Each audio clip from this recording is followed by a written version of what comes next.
من المؤسف جدا ما شاهدناه ما حصل أمس بحق أهالي مدينة سريكانية، أهالي راس العين، خلال رحلة العودة يلي كانت توصف أنه هي الرحلة الآمنة. فنحن شاهدنا كيف صار انتهاكات بحق الأهالي بعد دخولهم المدينة. فرابطة دار للضحايا والتهجير القسري هي كمان كانت متواجدة مع هاي القافلة اللي كانت رح تتوجه لمدينة سريكانية إلى مكان معين لحد ما كان بيسمح للدخول الصحفيين والصحفيات لحتى يرافقوا هاي القافلة اللي كانت بتضم حوالي 400 عائلة. هاي العائلة البعض منها تعرض للانتهاكات، وغالبية الأهالي اللي تعرضوا للانتهاكات هن كانوا من المكونين الكرد.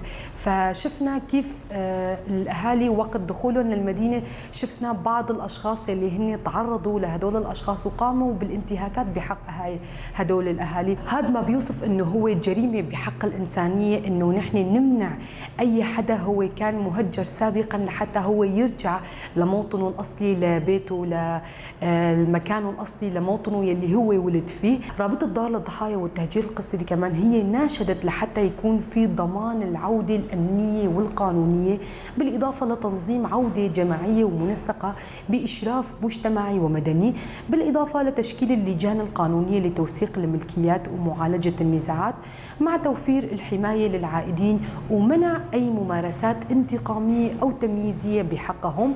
وكمان نحن بنشدد على أهمية التعزيز السلم الأهلي والتعايش بين جميع مكونات المدينة يلي هن قاطنين بمدينة سريكانية.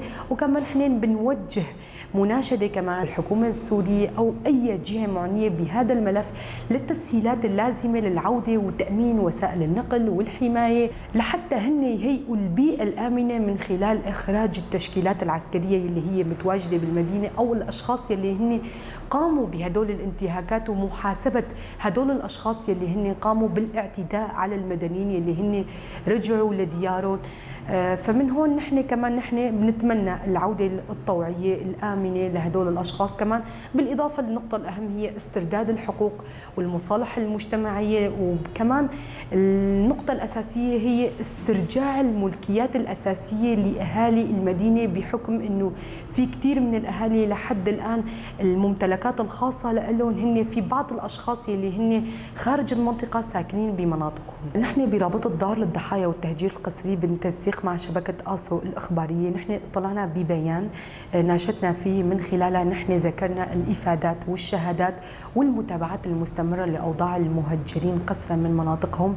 شفنا أنه هاي الظروف الحالية أنه ما لا مهيئة بشكل كافي لحتى تكون العودة الآمنة والطوعية والكريمة لأهالي سريكانية. العودة مو أنه نحن نرجع على مدينتنا أو لحتى نحن ندخل لبيوتنا. العودة هي أنه كل إنسان وقت ما هو بده يرجع لازم هو يحس بأمان بحياته ببيته وهو ساكن ببيته لحتى يفكر بمستقبله. لحد هاي اللحظة كان في كتير تحديات وعقبات جدية بتمنع توفر هاي الشروط بشكل كامل، لذلك فالغالبية العظمى من المهجرين ما شافوا أنه هاي البيئة الحالية بتمنحهم الثقة الكافية لاتخاذ قرار العودة. بالنسبة للعوائق هي عديدة ومترابطة كلها مع بعض. أول شيء بالدرجة الأولى هي غياب الاستقرار الأمني الكامل بالمنطقة. ثانيا هي قضية الممتلكات يلي بتشكل هاجس أساسي بالنسبة للمهجرين والمهجرات. فالآلاف من العائلات يلي هن تركوا منازلهم، أراضيهم، محلاتهم التجارية، أراضيهم زراعيا، فهذا الشيء كله بشكل عوائق كتير كبيرة بالنسبة لهم. إلى جانب ذلك هناك غياب آليات واضحة وفعالة لاستعادة الحقوق الملكيات الأشخاص الأصليين من المنطقة نفسها أبناء مدينة سريكانية، أو التعويض عن الأضرار يلي لحقت بالمدنيين خلال سنوات التهجير. كما أن هنالك مخاوف حقيقية مرتبطة بما يتم تداوله حول شهادات، مضايقات، تهديدات التي قد يتعرض لها بعض الراغبين في العودة. قبل انطلاق القافلة كمان نحن توجهنا لمخيم سريكانية والتقينا مع عدة أهالي وشفنا بعض الشهادات يلي كانت من قبل الأهالي. فالعديد من الأهالي شفنا قالوا أنه نحن معرضين للانتهاكات، للتهديدات، في حال نحن رجعنا لموطننا الأصلي رح نتعرض لكم يعني. في كتير تهديدات كانت الأهالي عم تتعرض لها قبل العودة. فنحن إذا جمعنا كل هاي العوامل مع بعضها رح نصل لنتيجة إنه العودة ما زال فيها كتير مخاطر بالنسبة لشريحة كتير كبيرة من المهجرين والمهجرات قسرا من مناطقهم. البيئة يلي كانت موجودة بمدينة سريكانية ما كانت آمنة حسب المتابعات تبعنا، وشفنا كتير على مواقع التواصل الاجتماعي، وخاصة بآخر زيارة للفريق الرئاسي كمان شفنا كيف صار في تهجم من بعض الأشخاص على هذا الوفد الرئاسي. فهون بيخلي الإنسان وخاصة الإنسان المهجر إنه هو يمتلك حاسة الخوف إنه هو في حال رجع ما رح يمتلك الأمن والأمان بمدينته، فقرار العودة بيكون عنده كتير صعبة. نحن ما بدنا أي مهجر كمان بيلاقي حاله أمام معاناة جديدة بعد السنوات الطويلة من التهجير.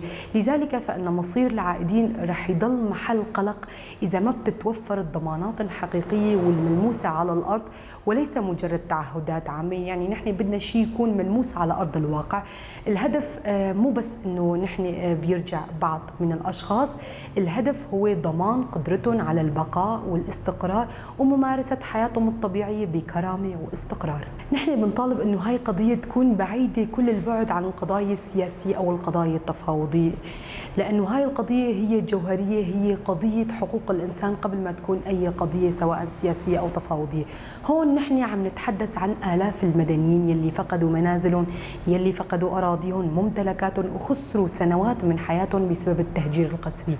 لذلك ما بيجوز إنه يتحول هذا الملف لمجرد بند على طاولة المفاوضات بين الأطراف المختلفة يلي هي بتناقش هاي القضية.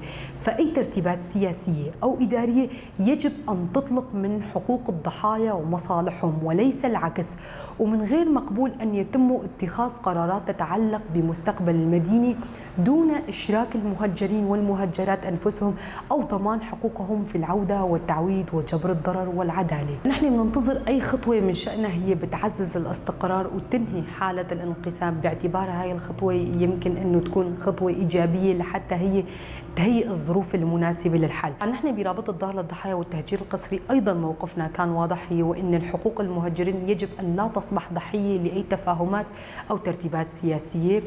لذلك نؤكد أن التسريع بعملية الدمج بين الحكومة السورية الانتقالية والإدارة الذاتية يجب أن يراعي ملف المهجرين والمهجرات بشكل مباشر، وأن يضع الحقوق ضمن الأولويات الأساسية، وما يكون في تأجيل لهذا الملف أو أنه يتم تهميش هذا الملف.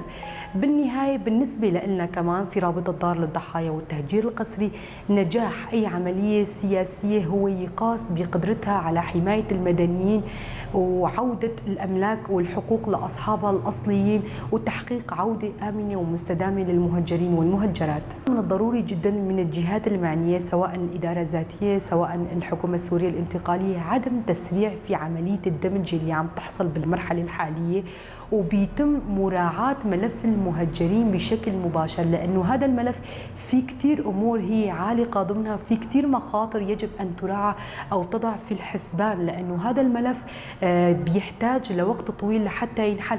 مو بالضرورة جدا أنه نحن نتقيد بهذا الوقت المحدد بعملية الدمج، من المهم جدا أنه نحن نوفر الأمن والأمان خلال العودة للمهجرين والمهجرات لموطنهم الأصلي. هلا نحن برابطة الدار للضحايا والتهجير القسري دائما مطالبنا واضحة ومحددة. أول شيء بالدرجة الأولى هي ضمان حق جميع المهجرين والمهجرات بالعودة الطوعية والآمنة والكريمة، وكمان بنطالب بإعادة الممتلكات والمنازل والأراضي لأصحابها الأصليين. مطالبنا ضمن رابطة الدار للضحايا والتهجير القسري هي مطالب واضحة ومحددة. بالدرجة الأولى كانت ضمان حق جميع المهجرين والمهجرات في العودة الطوعية والآمنة والكريمة، بالإضافة لإعادة الممتلكات والمنازل والأراضي لأصحابها الأصليين، وعدم إعطاء أي شرعية قانونية للتصرفات يلي حصلت بحق الممتلكات الغائبين قسرا من مناطقهم. كمان نحن بنطالب بإنشاء آلية مستقلة وشفافة لحتى نحن نشوف حجم الضرر والانتهاكات وتقدير حجم الخسائر والتعويض العادل عنها كمان. وبالإضافة له نحن نطالب بتحقيقات جدية بجميع الانتهاكات المرتبطة بالتهجير القسري والاستيلاء على الممتلكات والتهديدات اللي تعرض لها المدنيون، لحتى نحن كمان نضمن محاسبة المسؤولين اللي قاموا بهاي الانتهاكات وفق المعايير العدالة وسيادة القانون. وكمان بالدرجة الأخيرة نحن بنطالب بإشراك ممثلين الضحايا بأي نقاش بيحصل حول ترتيبات تتعلق بمستقبل المدينة وملف العودة. نحن كمان بنطالب بضمانات أمنية وقانونية وحقيقية وواضحة وعلنية، وكمان نحن بنطالب بضمانات تكون في تعهدات رسمية من الجهات المعنية بحماية جميع العائدين دون استثناء وضمان سلامتهم الشخصية وسلامة عوائلهم. وكمان نحن بنطالب بحماية جميع الممتلكات ومنع أي تعديات عليهم ومحاسبة أي شخص بيقوم بهاي الانتهاكات. وكمان نحن هون بنطالب متابعات دولية وحقوقية بملف العودة، لأنه هاي القضية قضية المهجرين ما هي قضية إنه بس فقط محلية فقط، بل هي قضية حقوقية إنسانية تستوجب اهتمام ومراقبة من الجهات الدولية والمعنية لحتى تتابع هاي القضية، لحتى نحن نضمن الأمن والأمان والسلام لهدول الأشخاص يلي هن عاشوا فترة من النزوح، فترة من التهجير القسري